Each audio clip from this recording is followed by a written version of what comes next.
Bonsoir à tous et merci de nous rejoindre dans l'info continue ce lundi 13 avril 2026. L'actualité nationale avec la ferveur d'après-élection. Le scrutin présidentiel s'est globalement bien déroulé hier sur l'ensemble du territoire national. Les candidats et supporters des différents camps jouent en ce moment même des mathématiciens à travers des calculs, agir sur les chiffres. Ça jubile également sur les réseaux sociaux et dans certains états-majors des formations politiques. Quoi qu'il en soit, le scrutin d'hier aurait permis d'évaluer une fois de plus la démocratie béninoise, la solidité ou non de nos institutions, des institutions donc de la République, et de tirer les enseignements nécessaires pour notre vivre ensemble et la volonté d'opter pour le progrès. Eh bien, on fait ce soir un focus sur les temps forts d'une journée électorale et ses à côté, en lien avec le message que le peuple béninois a bien voulu passer à travers les urnes hier dimanche. En plateau, Armand Videgla. Armand Videgla, bonsoir. Bonsoir, Ahab, bonsoir à tous. Allez, vous êtes en face de Jacques Adamado. Jacques, bonsoir. Wahab, bonsoir. Bonsoir, Armand. Bonsoir. Merci. Allez, merci pour votre disponibilité, n'est-ce pas? Je vais préciser qu'on lit sur les réseaux sociaux cette actualité en attendant, n'est-ce pas, qu'on ait de plus amples confirmations, pour ne pas dire de plus amples détails. Ce message qui viendrait du parti Foscori pour un Bénin émergent. En tout cas, le communiqué est signé de Paul Humpé, candidat donc à cette élection présidentielle, qui félicite, je dirais, son adversaire, s'il faut dire les choses ainsi, qui félicite donc le candidat Romuald Wadagné, se basant donc sur les tendances, les remontées qu'ils ont eues à travers les chiffres. On aura dit deux mots en attendant qu'on ait beaucoup plus de précision. Je voudrais vous écouter sur comment vous avez, vu le scrutin d'hier dimanche, Jacques Adamado. Wahab, je vous remercie de cette occasion que vous me donnez de décrypter cette actualité. Le scrutin d'hier dimanche, comme beaucoup ont certainement dû le constater, a traduit un enthousiasme, si ce n'est un engagement restauré du peuple béninois et surtout des populations de nos contrées reculées pour la question électorale. On le savait déjà et on l'a souvent dit que une élection présidentielle, c'est le rendez-vous d'un peuple avec des candidats. Et cela, cette fois-ci, nous l'avons remarqué de façon particulière, avec un intérêt qui s'est manifesté au-delà de ce que l'on a pu observer au cours des dernières décennies. D'accord. Et c'est tout à notre honneur, oui. Et nous ne pouvons que féliciter le peuple béninois dans son intégralité. D'accord. Alors, que dire de ce qui s'est passé hier, je salue le calme. Je salue le calme dont nous avons fait preuve. Et je salue aussi la sérénité dont notre peuple a fait preuve hier en allant voter. Et je salue aussi cet engouement relatif.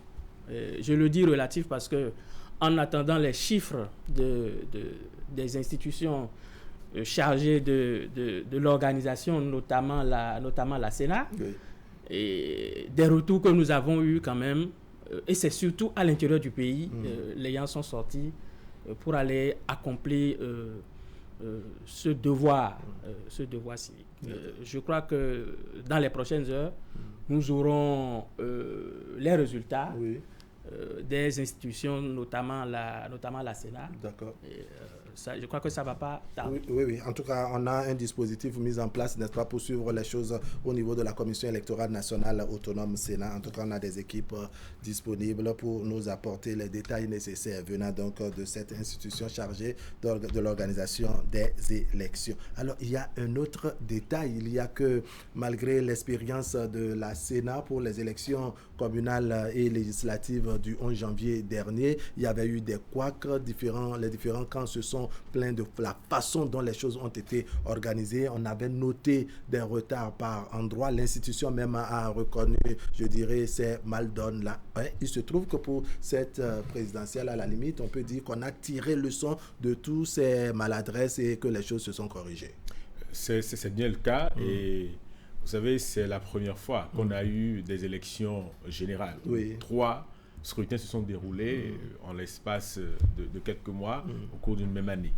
Et les élections communales et législatives ont servi un peu comme d'examen blanc pour l'examen final. Une forme de test en quelque sorte. Ce qui donc a permis, comme vous l'avez dit, de tirer les enseignements de cette expérience-là, et à la grande satisfaction de la plupart des électeurs, le dispositif mis en place par la Sénat a vraiment répondu aux attentes et a corrigé les dysfonctionnements qu'on a pu observer en janvier dernier. D'accord.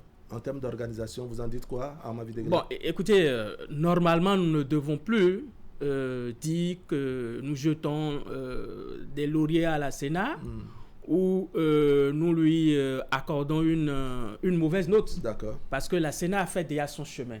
Et dans l'organisation des élections dans notre pays, et que ce soit dans la sous-région ou ailleurs, les gens viennent s'inspirer de cette ingéniosité que nous avons eue au début des années 90.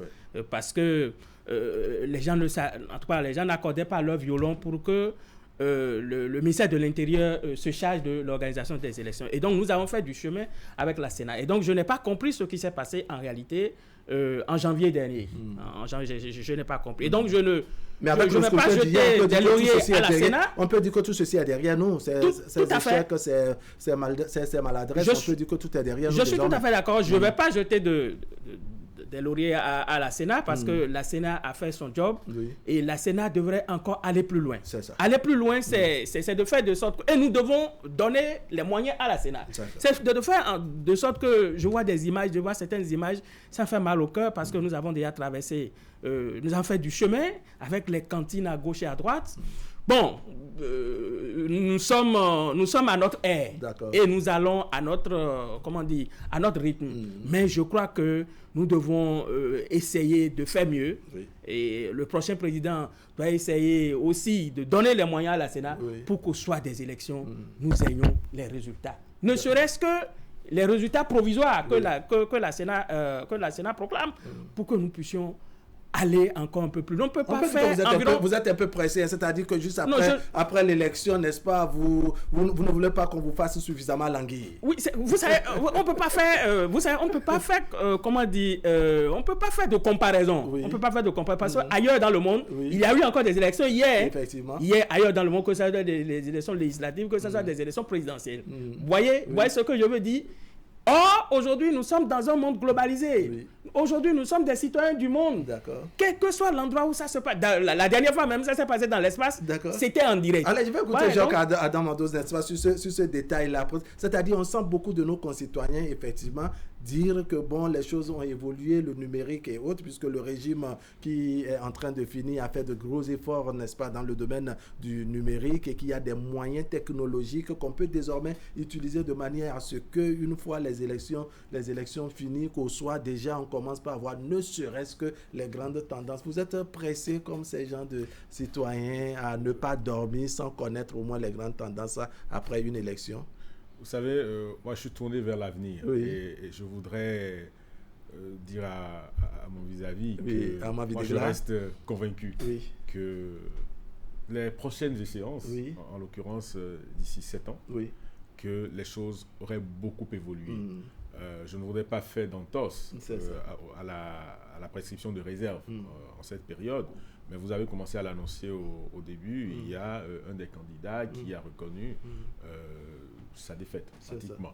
Et par chance, le candidat donc, en faveur de qui ce communiqué a donc été conduit, si les choses se concrétisent, a indiqué dans son projet de société que le numérique serait donc un levier transverse pour tous les secteurs et domaines d'intérêt de notre pays. Donc moi, je n'ai pas de doute que pour les élections de 2033, nous aurons atteint un niveau où Armand Videgla, peut-être même déjà à 18h, le jour du scrutin, connaîtra les grandes tendances et connaîtra les résultats. Nous en sommes tous demandeurs, mais la situation est telle qu'aujourd'hui, nous devons reconnaître que la réalité ne permet pas d'avoir cela. Donc, garder notre mal en patience et travailler à ce qu'au bout de ces prochaines années, on en vienne à ce qu'ils souhaitent. D'accord.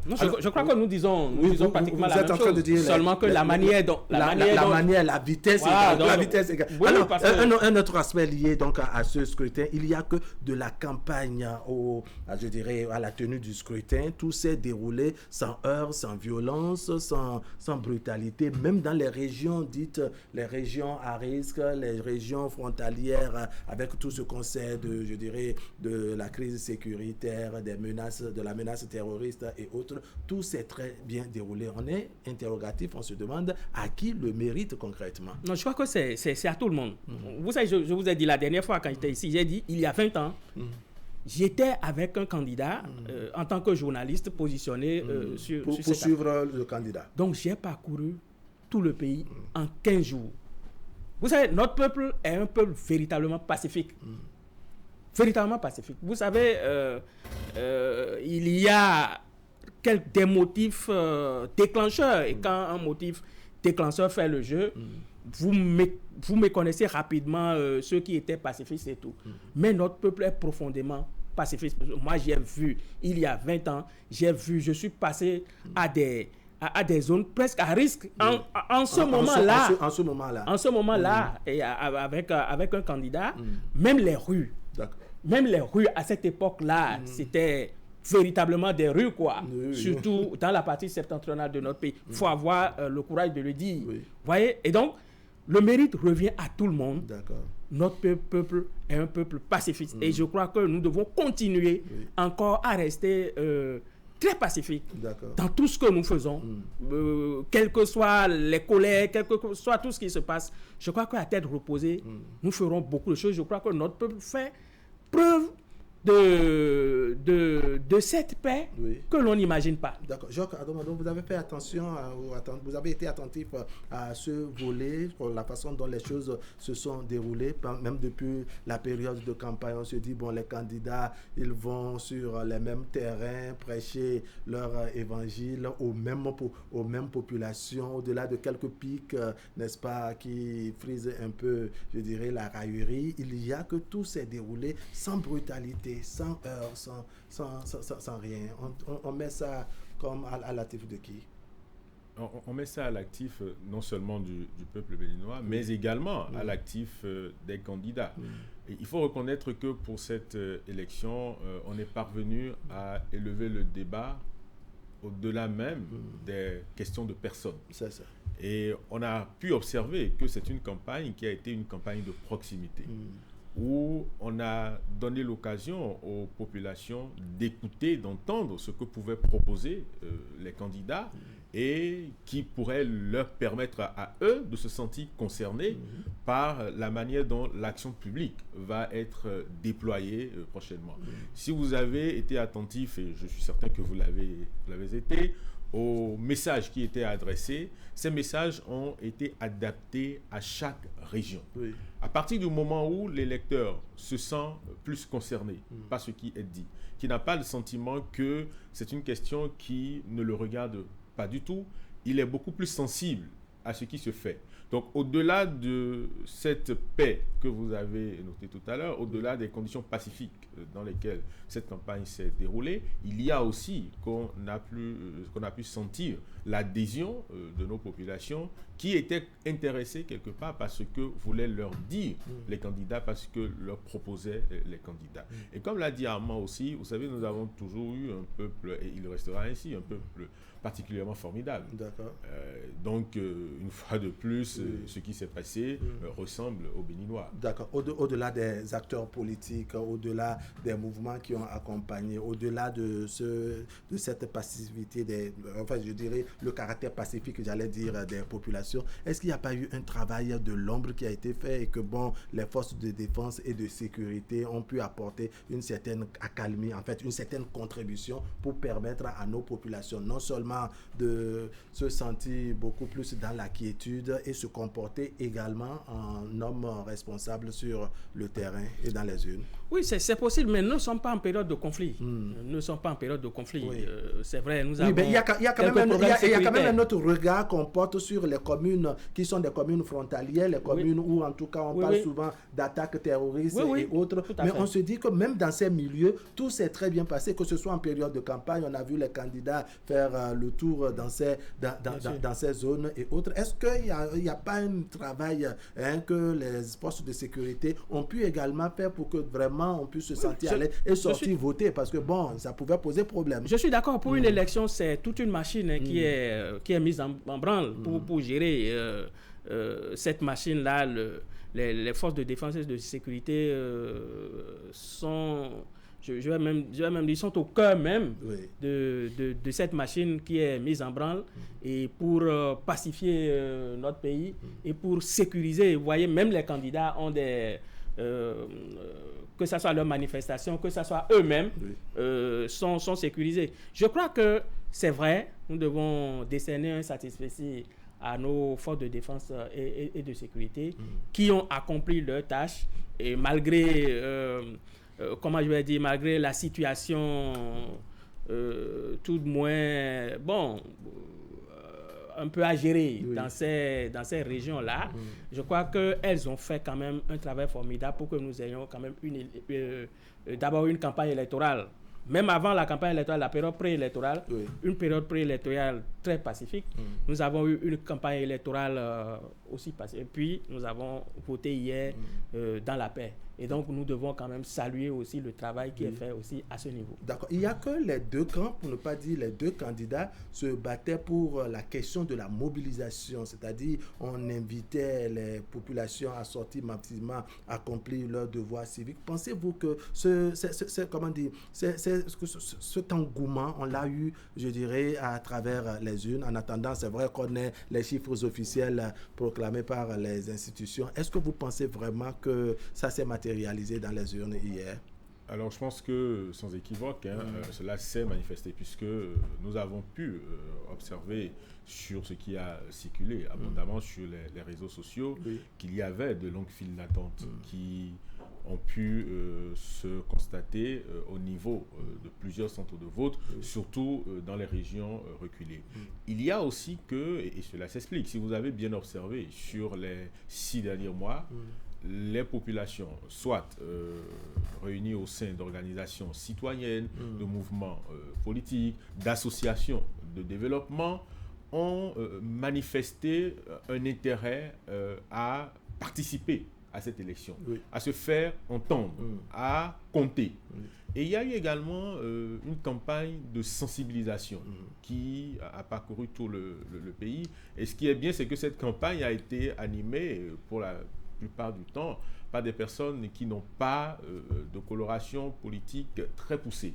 Donc on a eu le sentiment que le citoyen béninois a eu envie de se faire entendre, a eu envie de participer à cette élection. Et ce qui s'est passé hier, à travers cette forte participation qu'on a pu observer, n'est que l'aboutissement de tout ce processus.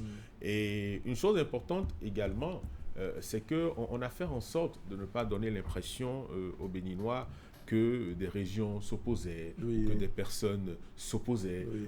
On a eu plutôt à cœur de travailler à ce que tous les Béninois se disent « mais là, on a une espérance nouvelle que nous devons vivre ». Et ça a été beaucoup plus une question de comment se positionner par rapport à cette nouvelle espérance, comment y contribuer et surtout comment bénéficier des fruits de ce qui va être fait.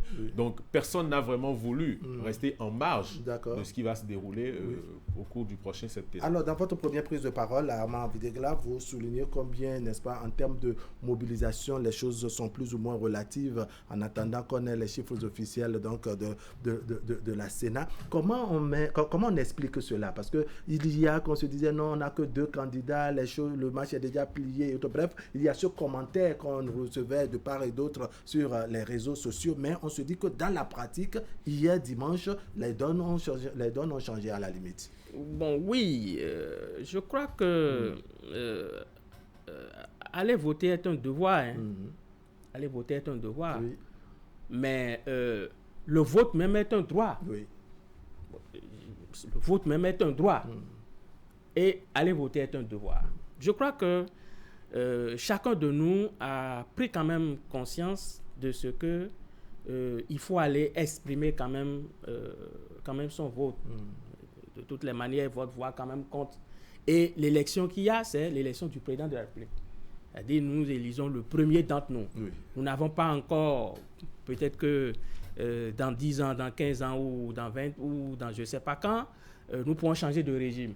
Aujourd'hui, nous sommes dans un régime présidentiel et c'est le président de la République qui est je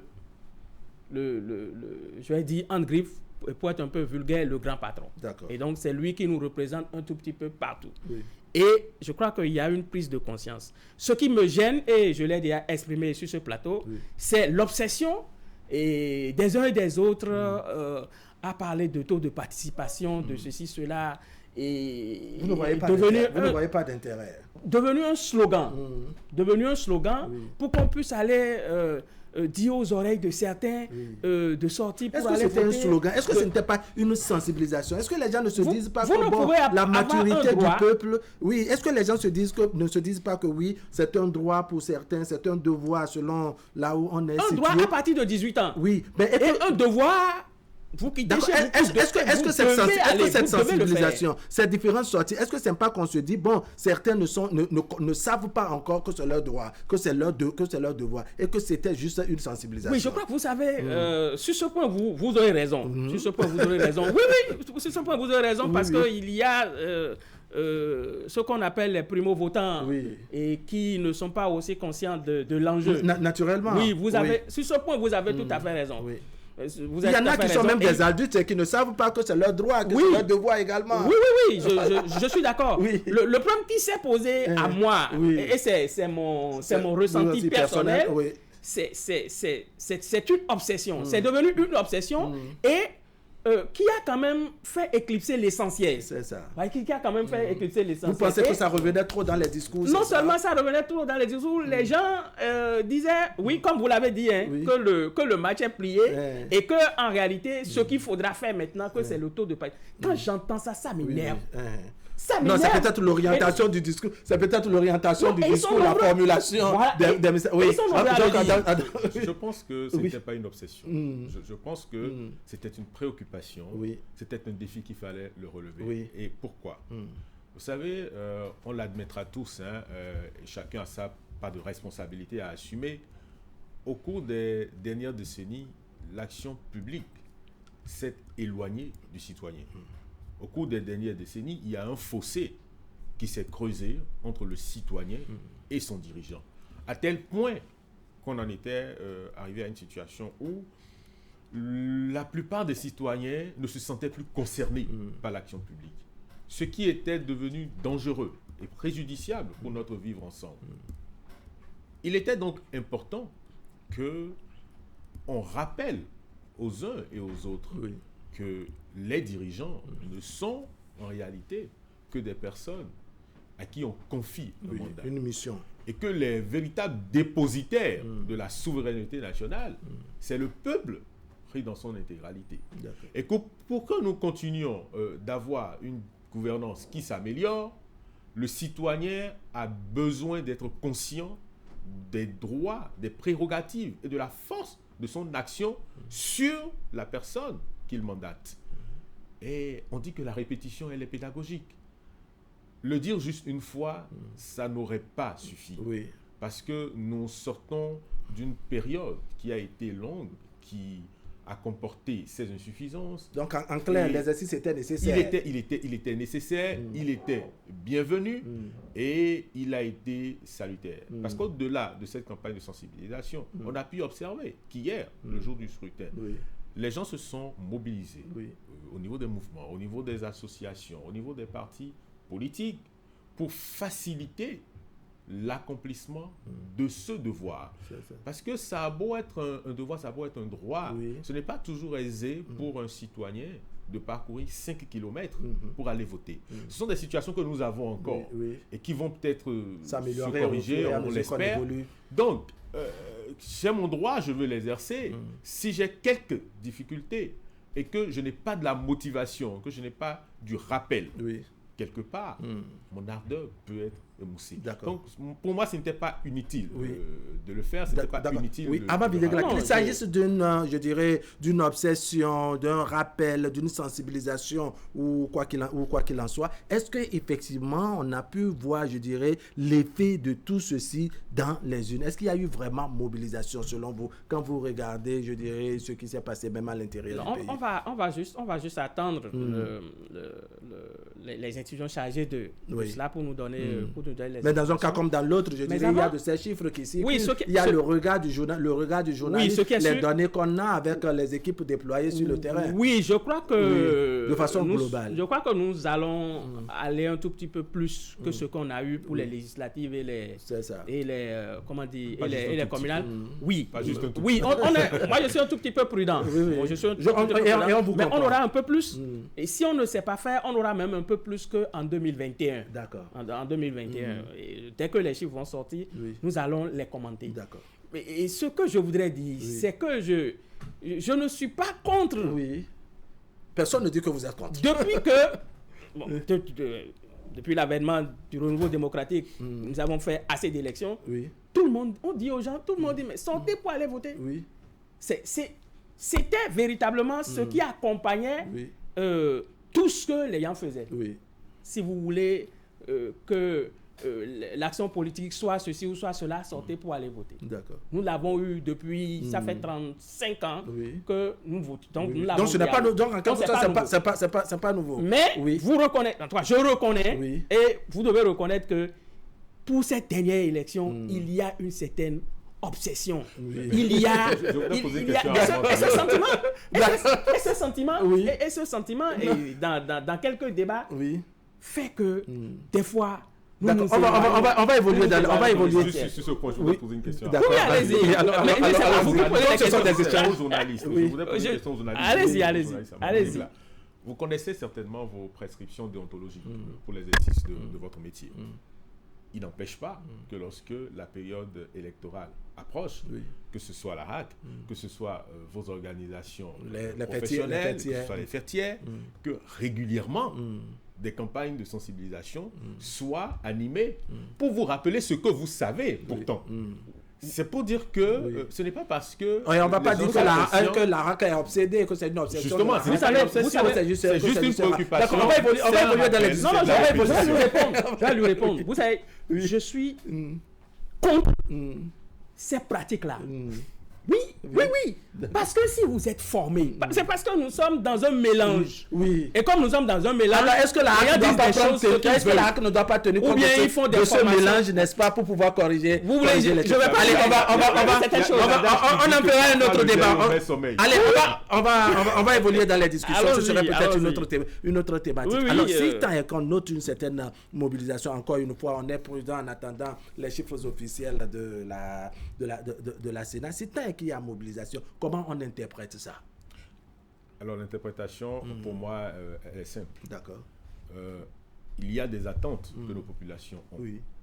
Et 2026 constitue un carrefour. D'accord. Et les dirigeants du prochain septennat doivent le comprendre ainsi. Oui. Il y a on est parvenu à promettre une régionalisation du développement, je l'ai dit tantôt. Oui. À partir de ce moment, quand le citoyen a compris ce que lui pouvait gagner par rapport à sa région, par rapport à sa catégorie socio-professionnelle, par rapport à sa tranche d'âge, en ce qui concerne ce qui lui est proposé pour l'avenir, ce citoyen-là, il s'implique, il s'intéresse. C'est ça.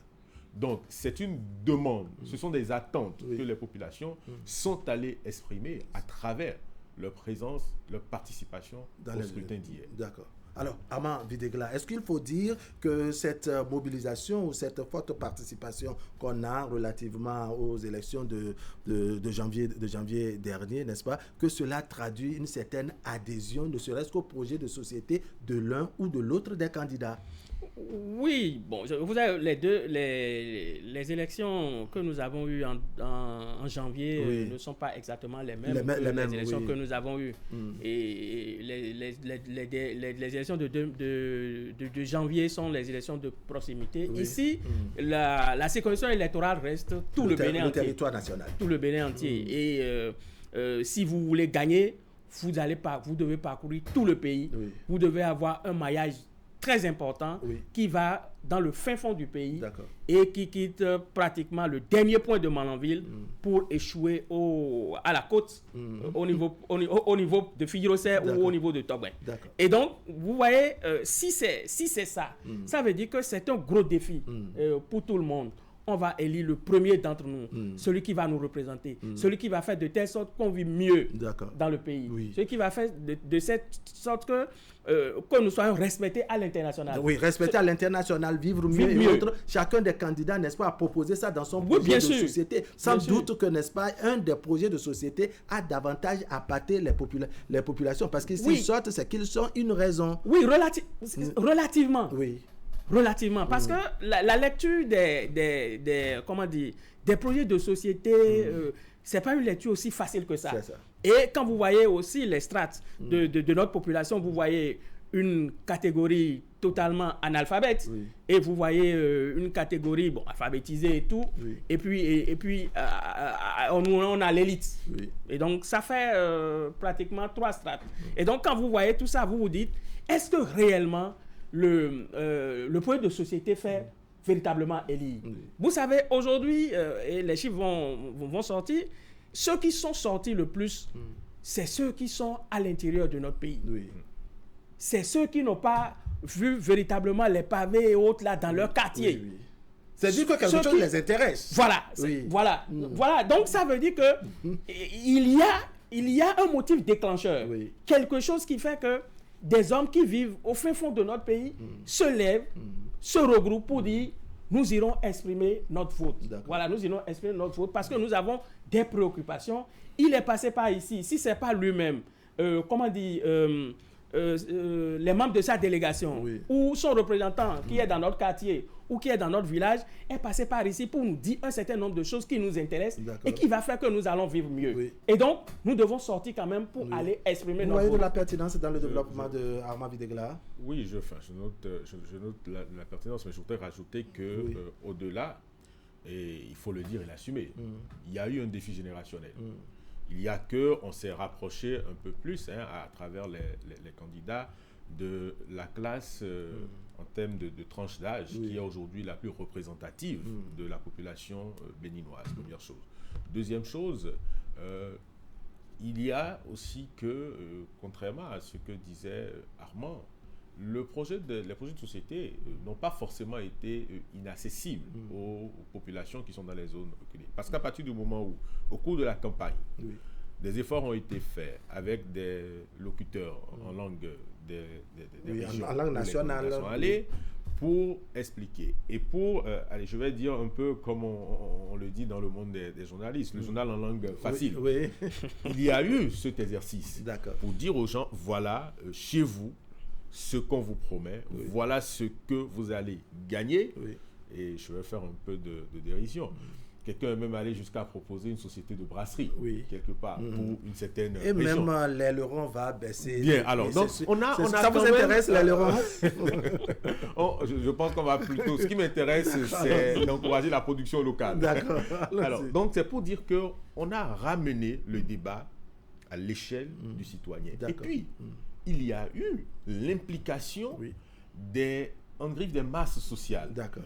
Et je l'ai dit au début, il y a eu des associations qui existaient traditionnellement, Oui. c'est-à-dire qui ne sont pas nées à la faveur de la désignation d'un candidat Oui. ou de l'autre, comme l'ont pu être les mouvements politiques. Oui. Ce sont des associations qui, elles, sont là depuis des années, depuis des décennies, et qui ont dit, cette fois-ci, on s'implique, cette fois-ci, on adhère à un projet de société, et puis, ce que je vais vous souffler, sans beaucoup trahir de secret. Il y a l'un des projets de société qui a été la résultante de l'expression des préoccupations des différents corps qui composent la société béninoise, C'est ça. quel que soit le niveau ou le secteur dans lequel il se situe. D'accord. Donc, il y a eu des échanges avec les uns et les autres, et on a pu observer dans les capsules qui sont passées d'un certain candidat qu'il y a eu un rapprochement par rapport une certaine proximité avec les hommes donc, de certaines les gens se sont sentis catégories concernés. D'accord. Donc, il n'y a pas eu, c'est pourquoi j'ai dit, le creuset qu'il y avait au départ, il a quelque part été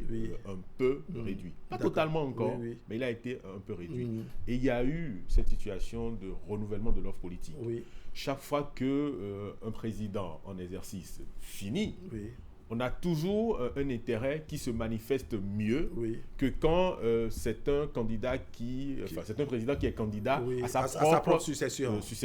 Donc il y a ce facteur aussi qu'il ne faut pas négliger et qui a dû impacter. Armand Videegla, ce ne sont pas les réseaux sociaux qui proclament les résultats, encore moins les journalistes, ce sont les institutions de la République chargées donc de l'organisation des élections. Mais les journalistes aident à le faire. À le faire avec je dis, se construite sur le oui, c'est parce que nous avons...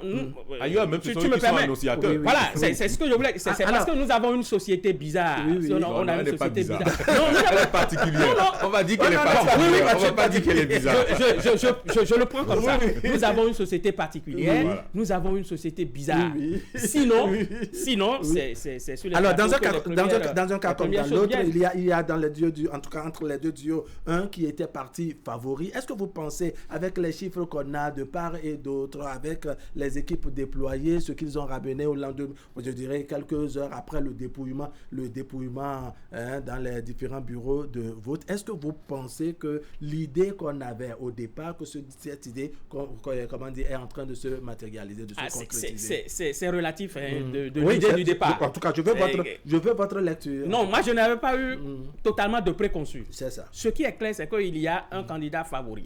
Et on en avait deux. D'accord. Vous voyez, on en avait deux. Et à l'époque, on faisait quand même aussi une certaine comparaison.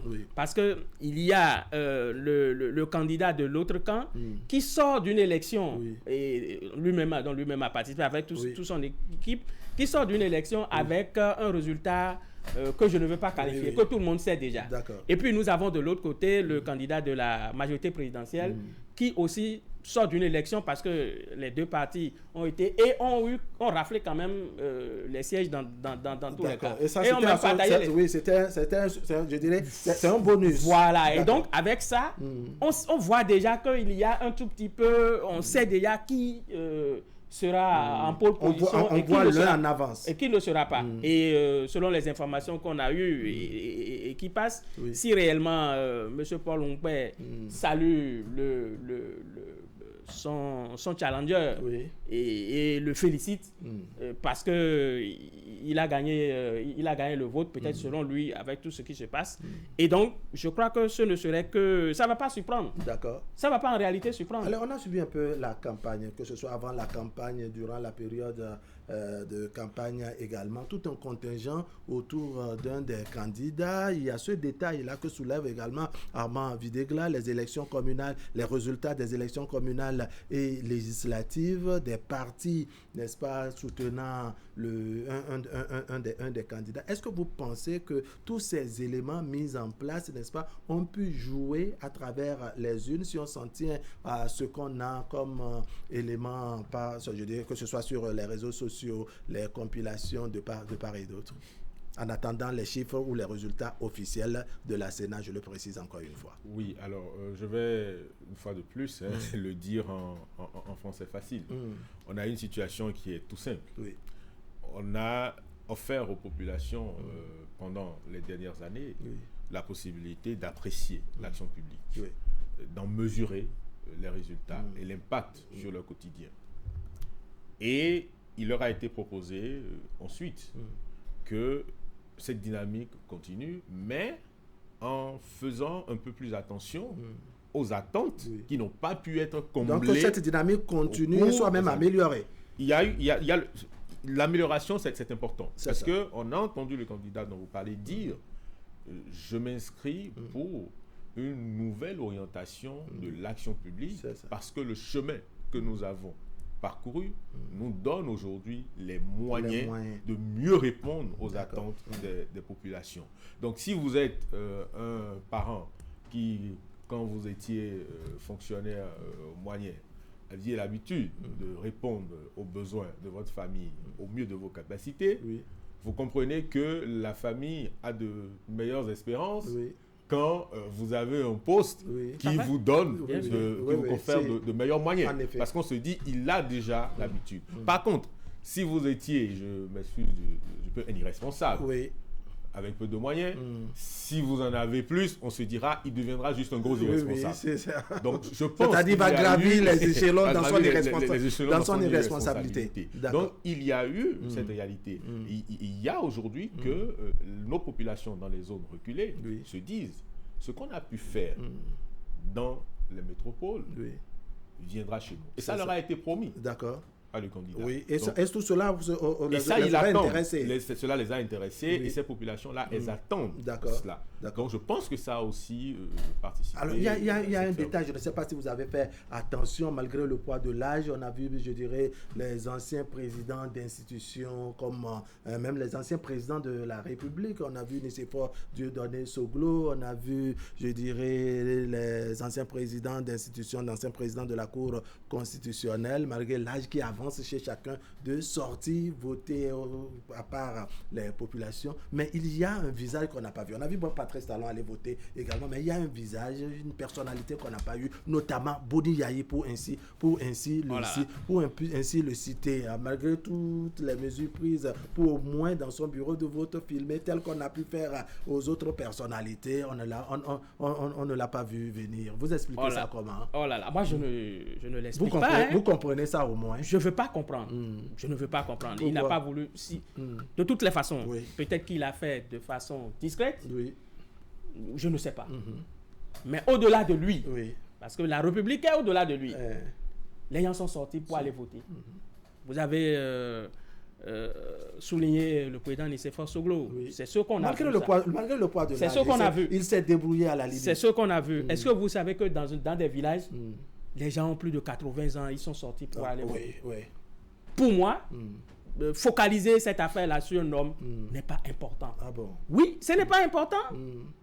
Ce n'est pas important. Mais c'est quand même une personnalité de la République. On se dit que bon, ce sont pourquoi avoir occupé un poste pareil, alors que tout à l'heure nous parlons de pédagogie, tout à l'heure nous parlons de devoirs civiques, nous parlons, je dirais, de droits et autres. On se dit que ce sont ceux-là qui doivent nous donner des exemples. C'est eux qui doivent servir de modèle. Vous pensez que moi, j'ai de leçons ou d'exemples à donner à quelqu'un qui a servi son pays? Mais est-ce que ça ne vous amène pas à vous questionner pourquoi quelqu'un qui doit donner, je dirais, servir d'exemple, n'est-ce pas, n'est pas allé accomplir le devoir de servir ce Je vais être vulgaire. Je m'en gagne. D'accord. Je vais être vulgaire. On vous aurait on va travailler pour que vous ne soyez pas vulgaire. Oui, quelle lecture vous en faites quand il y a de ces grandes personnalités de la République qui ont occupé des fonctions, je dirais, les plus importantes, parce que président de la République à la matière, c'est le poste le plus suprême, pour ne pas dire la fonction suprême de la République. On doit servir d'exemple. On se dit, est-ce que vous comprenez au moins comment on peut expliquer qu'un ancien chef d'État puisse pas aller accomplir son vote? Pour moi, c'est un non-événement. Ah bon? C'est un non-événement et je pense que... Vous semblez banaliser, les choses. Je vais vous dire, Wahab, c'est un non-événement. Et je pense qu'on a réussi à traverser cette campagne sans que certaines figures tutélaires, ce qu'on a pu observer comme clivage politique, ne fassent l'objet de toute l'attention. Et je crois que c'est important que nous nous focalisons sur ce qu'attendent les Béninois. Et ce qu'attendent les Béninois, c'est dans l'avenir. C'est à partir de maintenant. Ce n'est pas lié. Et Boni Yayi n'est pas un Béninois. Boni Yayi n'est pas un Béninois. Il n'est pas un citoyen. Ce qu'attendent les Béninois, c'est sur la... Oui, lui aussi, c'est un des Béninois. Le vote d'un ancien président vaut autant que votre vote. Vaut autant que ma voix, vaut autant que la voix. Ça, c'est clair. C'est pas parce qu'on est président de la République qu'on vote au nom d'un département et autres. Ça, c'est vrai. Nous ne faisons pas forcément bien de donner l'impression que lorsque des actes ou des abstentions restent à prouver, parce que la personnalité que vous évoquez peut être allée voter en toute discrétion. Donc nous n'avons pas la preuve. Non, naturellement, on a bien fouillé. Voilà, on a bien fouillé aussi. On se dit, mais quand même. Vous n'avez forcément pas bien fouillé. Ou peut-être qu'il a des problèmes peut-être qu'il a des problèmes de santé, ou peut-être qu'il n'est pas au pays. Qu'il n'est pas dans le pays, qu'il a voté à l'extérieur. Mais on se dit que bon, oui, on pouvait donner de procuration et autres. Mais quand il n'y a pas eu procuration, est-ce que ça ne vous amène à vous questionner? Vous n'avez pas pu tout vérifier, certainement. Alors, il ne faut pas, et je le disais, qu'on en vienne à des situations où on pense que les actes ou les abstentions posées par certaines personnes doivent susciter plus d'intérêt parce qu'elles ne sont plus dans la charge. Quand elles sont dans la charge, on peut comprendre. Il s'agit d'institutions, etc. Quand elles ne sont plus dans la charge, elles restent des personnalités, certes. Mais pour moi, l'orientation doit être vers l'avenir. D'accord. Et l'avenir, il va se construire avec tous les Béninois, sans exception, pour autant qu'ils s'engagent pour le développement de notre pays, qui est notre bien commun. Alors, je vais considérer ça comme votre mot de conclusion parce qu'on a la dictature du temps. Ama Videgla, très rapidement, pour conclure. Oui, je crois que nous devons essayer d'élaborer un certain nombre de choses pour la projection sur les 7 prochaines années, pour quand même faire de notre pays... je ne vais pas dire autre chose, mais réellement essayer de codifier un certain nombre de choses dans notre pays. Il y a des choses qui manquent. C'est ça. Et il y a des actions qui manquent. D'accord. Il y a des choses à faire, mais on le fait d'une certaine manière. Je crois que pour les 7 prochaines années, nous ferons autre chose. Ama Videgla, merci beaucoup. Merci beaucoup. Damado, merci également. C'est moi qui vous merci remercie. également. Mesdames, Messieurs, ce serait tout pour aujourd'hui. Merci de nous avoir suivis. L'information continue sur Canal 3 Bénin. Tout à l'heure à 23h, vous avez la rediffusion. Et demain, autour de 10h30, on va céder la place à Candide Hunweto. Il va se défouler avec ses invités. Il parle sport. Canal Sport à 21h00. Allez, portez-vous bien.